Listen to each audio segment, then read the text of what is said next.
The transfer season of the professional cycling world always is an entertaining spectacle, and in 2024 it didn't disappoint despite not having one of the big six moving like we had last year with Primož Roglic moving to Bora Hansgrohe for Jumbo-Visma. Still, there has been a number of moves that have caught the attention of the cycling world, and in today's video we'll look at 10 of the best transfers for the upcoming 2025 season. So with that out of the way, make sure to hit the like button, subscribe to the channel if you haven't already, and let's get into it. First on our list is the first Maglia Rosa wearer of 2024, and that is of course the Giro d'Italia stage winner of Jonathan Narvaez, who will be changing his Ineos Grenadiers jersey out in favor of the UAE Team Emirates jersey. The 2024 Ecuadorian national champion has shown great form in the hilly terrain and will look to add strength to the UAE Team Emirates team in the more rolling terrain, and he could be there to pick up some stage victories as well along the way. On top of his win at the Giro d'Italia, Narvaez showed great form in the Tour Down Under early on, finishing third up Wollonga Hill and second on Mount Lofty to finish the race second overall. And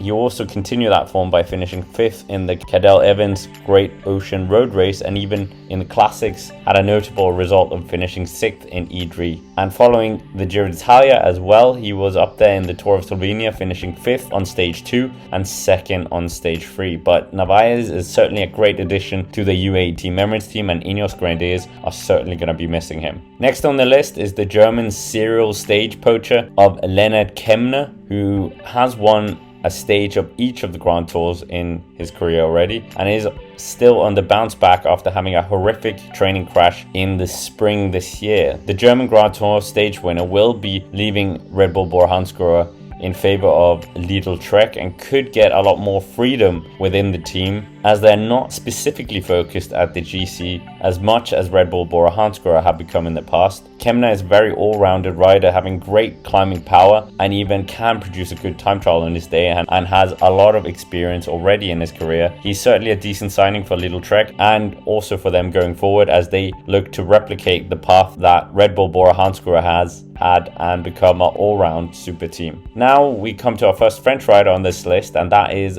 Guillaume Martin, who will be changing out the red colors of Cofidis for the first time in many years for Groupama FDJ. Guillaume Martin, of course, has finished top 10 in the past in the Tour de France and the Vuelta a España, but in the past couple of years, luck has not really fallen on his side, and his snakes and ladders approach to his GC campaigns in the Tour has not quite worked out in his favor. Martin is, of course, a fantastic climber on his day, and in 2024 has had some decent results, not to the same standard of his best, but certainly not bad at all. He had a notable third place on the final stage of the Vuelta a Catalunya before having a string of good results in some one-day races, and even finishing 10th in Flèche Wallonne, and was 6th Amp Maritime, the one-day race, and in the Tour de France finishing outside the top 10 but still 13th, and in the Vuelta a España 15th. A lot of riders have left Groupama FDJ in this past transfer window as well, so Guillaume Martin certainly is an experienced rider and will boost their climbing prowess and hopefully get them some good results in the Grand Tours, and maybe Martin will even be there to form a partnership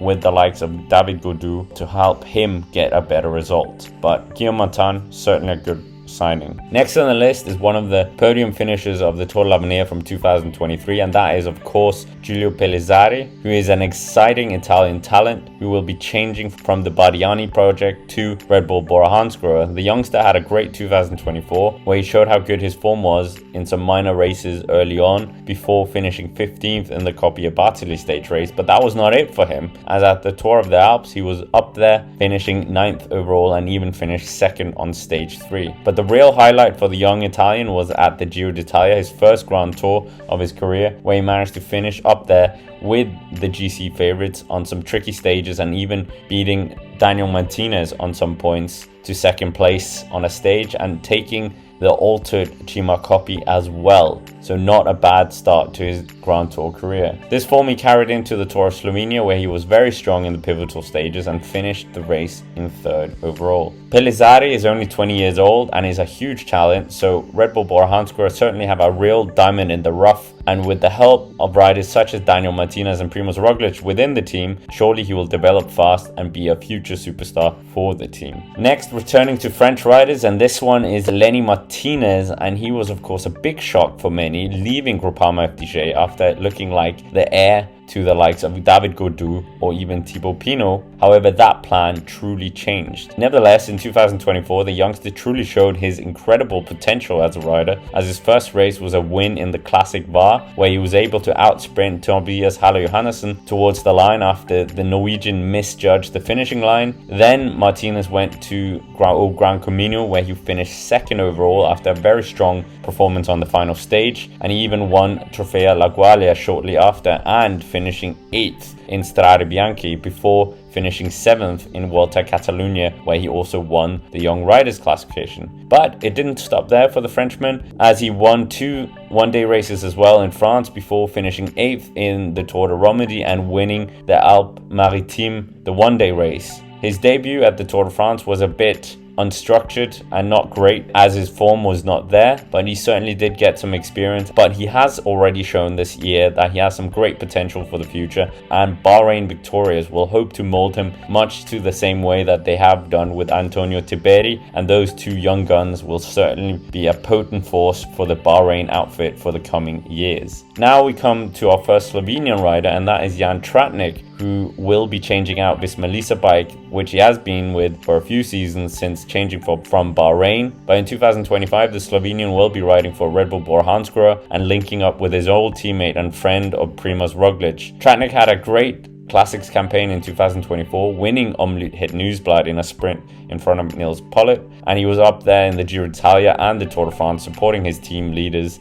And at the World Championships, he was an integral part of helping Tadej Pogačar win his first ever World Championships. Tratnik is a very robust and all-round rider that is ideal for a good Classics team and is a very dependable teammate in the Grand Tours. So for Red Bull Bora Hansgrohe, his role may well be very similar to that he served in Visma bike, but rather this time it will be for Primož Roglič rather than for Jonas Vingegaard. A great transfer for the emerging super team of Red Bull Bora Hansgrohe, and a sad loss for Visma bike. Now coming to number 4, and that is Mark Hirschi, who will be changing UAE Team Emirates out for the Pro Continental team Tudor Pro Cycling, which is of course Swiss like him as well. In 2024, the UAE Team Emirates star had an incredible year, currently sitting in 4th in the World Tour ranking, having won 8 races in total, and early on he won the Drome Classic, 3rd in Milano Torino and 2nd in Amstel Gold before some second place finishes in the Tour of Hungary and in Boucle de Mayenne.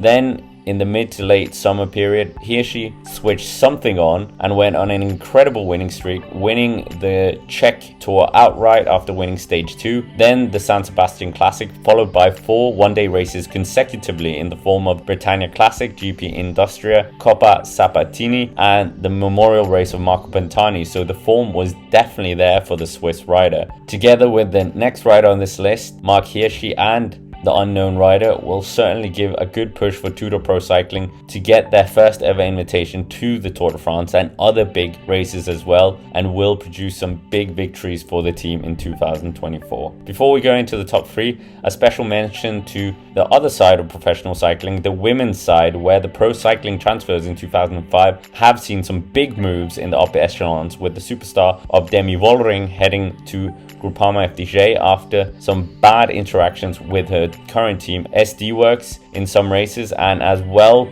the mountain bike Olympic gold winner of Pauline Ferrand-Perrault, who will be changing Ineos out for Visma bike to give more of a focus to her goal of winning the Tour de France Femme. Nevertheless, now coming to the first of our transfer podium, and that is the 2 times former world champion of Julian Alaphilippe, who will be leaving Soudal Quickstep in favor of Tudor Pro Cycling as well. This move is not the greatest shock, as Alaphilippe has been met with public criticism several times by the team manager of Patrick Lefevre, so it wasn't a great atmosphere for the French star, and it wasn't if Alaphilippe would leave, but rather when. In 2024, he seemed to gain some of his old form back, winning a stage in the Giro d'Italia, showing some very good aggressive riding, and showed some good form later on as well, winning stages in both the Tour of Slovakia and the Czech Tour as well, and picking up a points classification in the process, before narrowly missing out on winning San Sebastian, losing out to his new teammate on Mark Hirschi. Alaphilippe is certainly a rider that could benefit from a fresh start with the Swiss outfit, and seems to be one of the victims of the ever-developing Soudal Quickstep transition to the Remco Evenepoel project. Nevertheless, for the French team, this is an incredible signing, both racing-wise and PR-wise, as they try to battle their way to get a wildcard invitation to the big races going forward, especially that Tour de France. Now coming to number 2, and that is Simon Yates, who is one of the shocks of this season, as he will be changing with Jayco Ayula, a team that he turned professional with and also won the Vuelta a España, in favor of going to Visma Lease Bike. Simon Yates is a phenomenal climber when he is on form, and in 2023 he proved his doubters wrong by finishing a very strong 4th place in the Tour. And in 2024, it was a very different season for him to some extent in the Tour for sure, as he wasn't really there in the GC battle, but he did have some great stints in the breakaway and coming very close to a stage win. However, earlier in the year, Yates was very good, finishing 7th in the Tour Down Under, which was a bit disappointing, but still carried that form into the Saudi Tour, where he managed to take a stage win and win the overall. The destination of Visma Lease Bike perhaps signals another chapter of his career, with a focus more on being a super domestique and gaining potentially limited opportunities at leadership, much in the same vein as his brother experienced when he moved to UAE Emirates. But despite Adam Yates moving down in his leadership goals, he did still finish on the podium in 2023 at the Tour de France, and has also won a number of stages and stage races since his move, so potentially this is the route that Simon Yates is gambling on. And Visma Lease Bike, this is a very clever acquisition for them, as they have lost Primož Roglič in the past and have seen their arch rival of UAE Emirates getting ever stronger in the climbing capacity, so this is that genius signing for them if they can get a very fit Simon Yates. With that out of the way, now we come to number 1, and that is the Australian GC talent, that is Ben O'Connor, who will be changing the French outfit of Decathlon AG2R out for Jayco Ayula, the Australian outfit. The Australian star has never ridden for the Australian team, but will do so in 2025, and can be seen as somewhat of a replacement for the outgoing Simon Yates. Ben O'Connor had been struggling getting the desired results with AG2R and had some visible frustrations within the team, but in 2024 he certainly had a good season, as in the beginning of the year he stepped up, winning the one-day race in Murcia and even winning a stage in the UAE Tour up the Jabal Hayes, and almost winning the race overall. In Treno Adriatico, the form was good, as he finished 5th overall, and even in the Tour of the Alps he showed his form, finishing 2nd overall, before at the Giro d'Italia he was able to battle his way to a 4th place overall, narrowly missing out on the podium, before at the Vuelta a España he showed some daring attacks on a stage, getting in the right breakaway move and riding all the way to the finish in an impressive ride, and taking the stage win and holding the red jersey for the majority of the race and ending up 2nd on the podium. This form he carried into the World Championships, where he was part of a formidable team relay for the Australian team, taking the win. And in the road race he was very plucky, as he was able to gallop away from the chasing group to snatch a silver medal in front of the likes of both Mathieu van der Poel and Remco Evenepoel. Ben O'Connor is certainly an exciting rider, and if he gets a better team environment and support at Jayco Ayula, there is no limit to what he can achieve within the team, and potentially the team can return to getting Grand Tour podiums regularly. But Ben O'Connor and Jayco Ayula certainly looks like a good match. Anyways, with that, that's basically it for this video. Make sure to hit the like button, subscribe to the channel here on The Cycling Dane, help us to get to 50,000 subscribers, and let me know down in the comments if I've missed any transfers out and which has been your favorite one of 2025. But with that, thank you for watching, and I will see you around.